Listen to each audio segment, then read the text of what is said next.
What's up, you guys? We are back for another video, and in this video I will be reviewing the red iguana silicone practice hand and also the plastic nail training practice hand.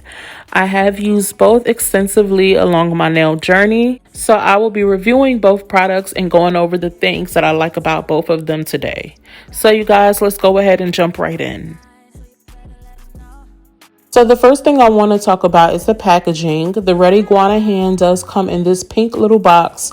Now you all, I was so shocked to see that this hand came in this little box. Like when I pulled it out, I was like, okay, well, I know the hand can't be in here. Yes, it fits in this little box perfectly fine. It came inside of that nice little mesh. I think that's the material, I'm not so sure. It came in that little mesh bag, the paper, the wrapping paper, and then also it had like a small ring that came with it. And when you see some people use a red iguana hand, you'll see the ring on there. I misplaced mine and I actually never got a chance to use it, but it does come with that also. I did purchase the stand for the hand. Now here's the thing, the stand does not come with it automatically, so you do have to purchase it separately. The stand itself was $22, and then the silicone hand itself was $75. So altogether with like shipping and tax, the total was $112.48. And they do charge like a really small amount for like a insurance. I guess in case it gets lost in the mail or something. I'm not so sure what all the insurance applies to, but they will be taking 98 cents out for that. And the stand I really like. It's very sturdy. As you can see, it has like a clip part to it to clip it on the side of the table. And it's great that it's that sturdy, because if not, that clip will flip right over. It also comes with some nails that you can use for the practice hand. I did purchase extra because I was just feeling anxious, like, oh my gosh, what if I run out and I gotta wait for some more to come in the mail? Y'all, I haven't even finished the ones that came with it yet. The hands come in different amounts of fingers. That sounds so weird saying that, but they do have one that is the 5-finger full hands, meaning that it includes the thumb. Then it also has the 4-finger, which is the one that I have, which is just the index through the pinky, no thumb. And then they also have the 1-finger, which is the 1 index finger. And it does come in a variety of different shades. These hands are made to order. So if you look on the website, it does say it takes about 3 to 14 business days to create the hand after you place the order. I would say it took them about 6 days to make my hand and then 3 days for it to get here. The hand is made of 100% silicone, so it does look very real. They do have a version that is posable where you can pretty much pull the fingers apart and they'll stay apart. You can pose them in like different poses for when you're taking your pictures. I do not have the posable hand, y'all. After I had spent $122, I said, okay, whew, baby, I can't spend no much money right now. With the one that I have, I don't pose with it or anything, but I think that the pictures come out still very nice with this hand. So it does look very real still, even if you don't have the posable hand. Now moving over to the plastic nail practice hand.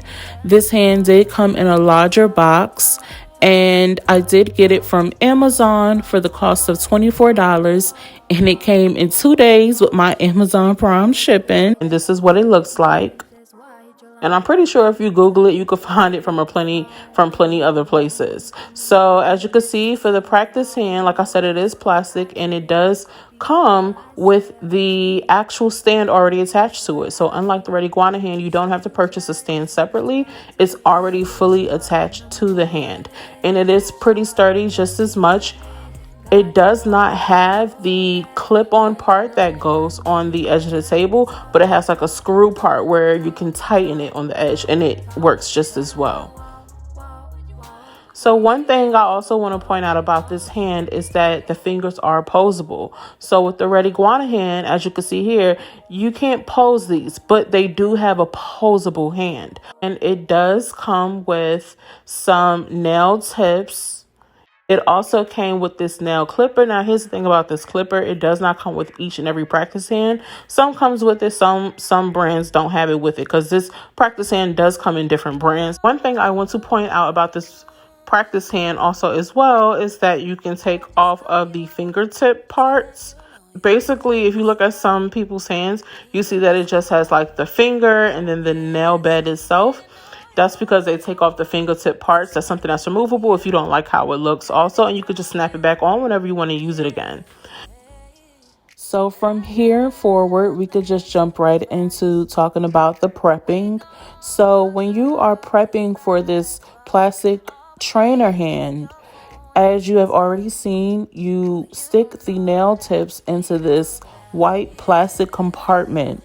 You just basically plug them in there and they stay on. And you will do this every time you go to work on new nails. Now, one thing I do want to share about the prepping for this is that sometimes it can be very difficult to get the nail tips to glue on here for you to go ahead and start your full set. Y'all, I've gotten so frustrated with gluing on the nail tips that I thought that like maybe I got something was wrong with my hand. So I will create another video letting you all know my tips for getting those nails to stick so you won't be so frustrated like me. But for the most part, I go ahead and get some of the shine off of the tip of the nail. And then I put the plastic nail tip on, I glue it on, and then just go ahead and start my prepping from there. I don't put down any of the dehydrator on here, especially unless like when I'm not doing clear nails. I don't put on any of my dehydrator on here because I just feel like it's a waste to put dehydrator on this practice hand. But you can if you want to. And then when I paint the acrylic, I paint it right over as normal. So something else that I really appreciate about this hand as I'm painting on the acrylic is that, again, the fingers are posable, so I don't have to worry about other fingers getting in the way as I am painting another finger and it messing up the acrylic. You can paint the acrylic all the way up to that top part of the nail bed. I think it's supposed to be a cuticle. I'm not sure, but I know some people try to be mindful of that and they treat it as a cuticle. Or you can shave that off and paint all the way up to the top of it. And you can do this if you do not want to see any of the plastic nail bed. Now, you guys, from here, we're going to jump right into the filing. Now, again, those posable fingers make it easier to file. However, one thing about this hand is that the nails sometimes pop right out of the socket. So that can be very frustrating. There's been times that I've literally had to just hold the nail instead of allowing it to rest inside of like that little white plastic part that it plugs into, because every time I would go to put the file on it, it would just pop right out and it would be so frustrating.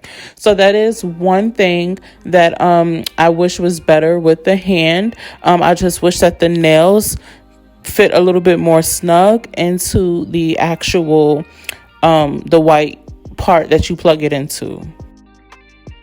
And all right, you guys, this is pretty much what it looks like after we put on some of the acrylic and then filed and then added on some of the gel top coat and cured it. All right, you all, so jumping back to the Red Iguana practice hand. Now you can prep the Red Iguana silicone hand in quite a few ways. So one of the ways is you can do it is by gluing the plastic nail beds actually to the fingers, and you would do that by first taking the primer, which is sold separately, and the Gorilla Glue, which is sold separately as well, but I think you can also find it in like your local hardware store. But you would take both of those, first the primer and then adding the glue, and then gluing the actual plastic nail beds into the fingers. You can use that to go ahead and stick your fingernail tips onto. You could also do that whole process without actually gluing down the nail beds. I know that sometimes people don't glue them down because they don't trust themselves to be able to fully get the nail bed off without damaging the hand, which you would do through soaking it. And that also is like a longer process also as well. But you can do it that way. And then the third way you can do it is just by taking like those super long nails and sticking them into the nail bed. That way it's only like one process. It's like you don't have to glue in the nail bed and then sticking the nails on. You can just put the whole nail inside without actually creating the nail bed for it. Guys, I like to do it this way, especially when I'm being lazy. It's just so much quicker. The only thing is that you're limited to those long nails because you would need the long ones to stick it all the way in and then still have some space to work with. So since I don't have the posable hand, some things that I do run into is that when I am filing, I brush up against those other fingers by mistake. Not only that, I'm starting to see that when I am painting on acrylic, sometimes those other fingers will get into the way also. Y'all, there are times when I've gotten acrylic stuck to the other fingers just from like bumping them against the finger nail that was next to it that I was actually painting the acrylic on. So something else that I do want to point out about the prepping, y'all, anytime you are doing this and you don't glue the nail bed down, it can create a situation for like potential ripping. The reason for that is because as you're filing, sometimes that nail can swivel to the side. It could cut the cuticle parts. So y'all, that's one thing I want to say is you want to be careful for that, especially after you spend all this money on that hand. I know you probably are going to want to take care of it. Unless you could just go out and buy a new hand like that. I know I cannot. But for the most part, that's the one thing is that when you're filing and you don't have the nail beds glued down, it can create a possible situation where your fingers can get ripped up and the cuticles can rip as well. All right, you guys, so this is pretty much what the nail looks like after it has the gel top coat on it and has come out from under the lamp. I went ahead and put both of the nails next to each other. When it comes to taking pictures in the end, I think that they both can look really nice if you're taking care of the hand. So I know that with like the practice plastic hand, when you let that file bump up against that finger too much, sometimes it could start looking a little rusty. So you just want to make sure like you're taking care of it. And, I even would recommend putting a little oil on that the same way you oil cuticles, because that does help make a difference when you're taking your pictures if it is getting rusty. And then also, like I just said before, with the cuticles for the silicone hand, if you are not careful when you're filing or if you're not gluing the nail beds down, that it can create some ripped up cuticles as well, which can also alter your pictures. So you all, overall, I like both of them. I started off with the plastic one and then moved up to the red iguana hand. Honestly, I don't recommend one over the other because I actually would just recommend both for any beginner. I would say start off with the plastic hand so that you can go ahead and get used to using a plastic hand, allow yourself to make all those mistakes. And then when you're a little bit better, but you're still, of course, practicing, then I would say move up to the red iguana hand so that you don't ruin the hand so quickly from making all of the like beginner mistakes. And, that way you can start getting like the feel for like using, a real hand. Because although it's not like a real person's hand, it does pretty much, I would say, prompt you to be a little bit more careful because you don't want to rip up those cuticles. And, it makes you be careful the same way you would be careful with a real hand. So y'all, I hope you have found this video helpful. Please let me know what you think down below in the comments. Would you invest in the red iguana hand, or would you save your money and just go ahead and fly out with a plastic practice hand? Does it not matter which hand to you? Y'all, please let me know. Don't forget to like this video and to subscribe. And until next time, you guys.